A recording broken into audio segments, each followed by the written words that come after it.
Bismillahirrahmanirrahim. Assalamualaikum warahmatullahi wabarakatuh. Perkenalkan, saya dengan Dr. Rizal dengan Bapak Rafa ya.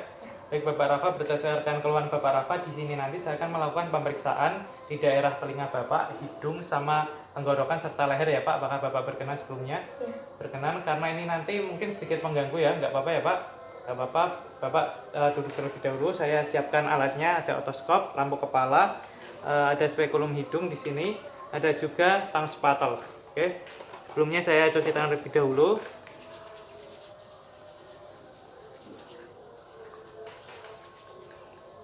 Oke, untuk cuci tangan sudah selesai.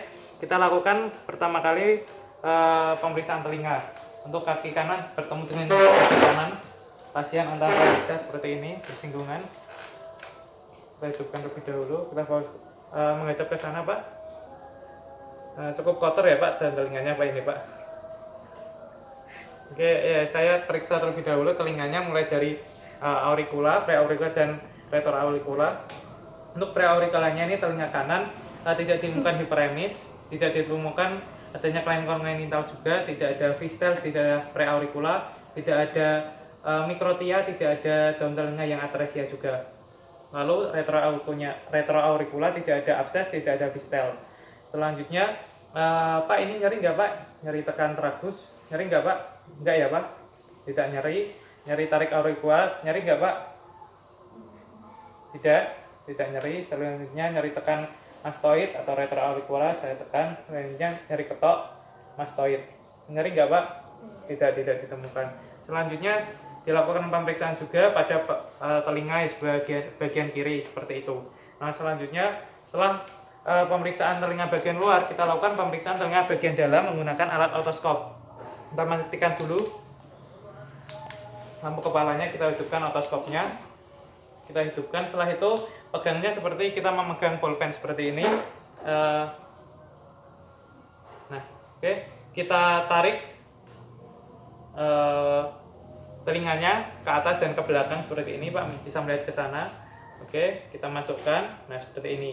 Nah, saat dimasukkan kita nilai mulai dari CAE-nya.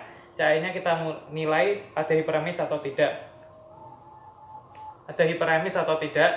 Nah, setelah itu kalau ada hiperemis atau tidak. Setelah itu ada granulasi atau tidak. Di sini tidak ada granulasi, tidak ditemukan adanya fluktuasi juga. Tidak ditemukan juga adanya korpus alinium, tidak ada, ini serumennya cukup banyak, tapi tidak ditemukan adanya sekret berupa mukus, serus maupun purulen. Nah, setelah itu untuk CA-nya sudah selesai, lanjut ke bagian membran timpani. Nah, membran timpaninya itu kita lihat apakah intak atau terdapat perforasi. Nah, ini jangan lupa ditarik seperti ini, lalu ini masuk yang otoskopnya. Membran timpaninya masih intak atau terjadi perforasi. Nah, jika masih intak kita nilai apakah terdapat refleks cahaya yang positif atau tidak, hiperemis atau tidak, terus ada bulking atau retraksi atau tidak. Jika terdapat perforasi, kita lihat lubangnya ada berapa, lalu letaknya di mana dan luasnya seberapa. Nah, untuk pemeriksaan telinga bagian dalam sudah yang kanan. Setelah itu lanjut pemeriksaan telinga bagian kiri. Untuk pemeriksa tidak usah berpindah, cukup pasiennya nengok ke kanan saja seperti ini. Tangannya diubah seperti ini aja. Seenaknya aja ya. Oke. Untuk pemeriksaan telinga sudah selesai, lanjut ke pemeriksaan bagian hidung. Untuk pemeriksaan bagian hidung, kita nilai hidung bagian luar terlebih dahulu, mulai dari tidak ada hiperemis di sini, warnanya sama, bentuknya hidung juga sama simetris, tidak ditemukan hidung pelana, tidak ada destruksi, tidak ada massa di sini. Pak permisi, ini saya pegang ya Pak, sakit nggak Pak? Ini sinus frontalisnya saya periksa, sakit nggak Pak? Nggak ya Pak? Sinus etmoid dan sinus maxillaris kita periksa, nggak sakit ya Pak? Setelah itu nyeri ketok, sinus frontalis, etmoid dan maxillaris. Nyeri nggak Pak? Tidak nyeri ya Pak. Untuk sinus sphenoid tidak bisa diperiksa karena letaknya terlalu ke dalam. Selanjutnya kita periksa menggunakan spekulum hidung, bagian hidungnya. Pak bisa dengan seperti ini Pak. Oke, kita tangannya seperti ini megangnya. Nah ya, ini untuk hidung bagian kanan terlebih dahulu. Masukkan seperti ini menggunakan spekulumnya, spekulum dewasa. Kalau dewasa, kalau anak-anak ya anak-anak kita masukkan dengan keadaan tertutup dan langsung kebuka sini. Nah, kita periksa lalu kita periksa untuk bagian mukosanya tidak ada hiperemis, tidak ada deviasi septum juga, tidak ada deviasi septum, tidak ditemukan adanya konka yang hipertrofi, lalu tidak ditemukan juga adanya sekret di sini, tidak ada sekret, tidak juga adanya corpus selenium atau benda asing. Oke, untuk pemeriksaan hidungnya sudah selesai, lalu untuk melepaskannya dibuka dengan keadaan terbuka baru kita tutup seperti ini. Sudah, kita lakukan juga pemeriksaan telinga pada lubang hidung kanan dan kiri. Jika sudah, kita lanjut ke pemeriksaan tenggorokan. Untuk telinga sudah ya Pak, hidung juga sudah. Ini ke tenggorokan. Kita menggunakan tong spatel. Kali ini untuk dewasa, yang kecil untuk anak-anak. Pak bisa buka mulut Pak, buka mulut, lidahnya nggak usah keluar ya Pak.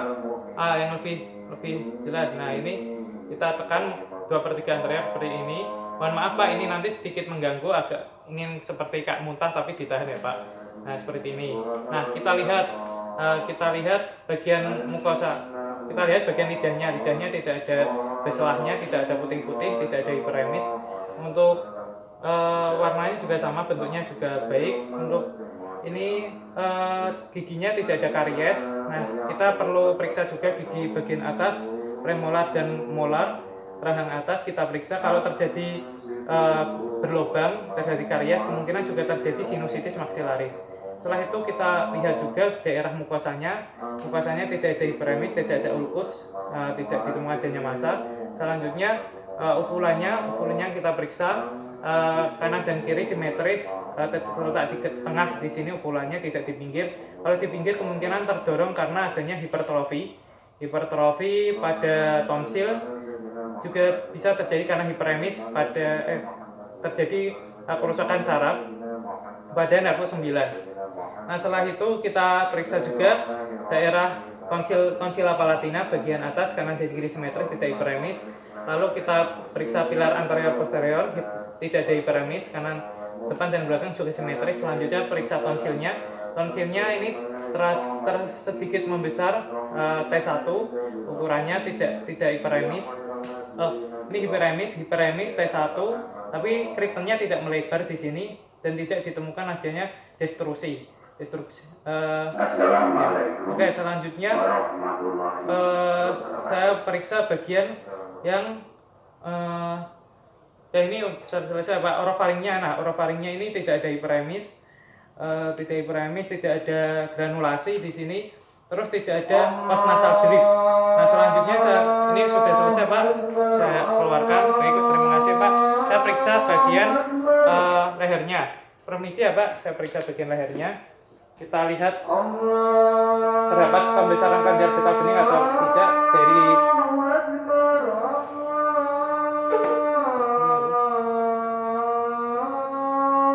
submental, angulus mandibula, preauricula, lalu ke post auricula, setelah itu ke sternocleidomastoidea. Bisa dilihat di sini Pak, kita lihat, kita telusuri sini Pak, tidak ada. Supraauricula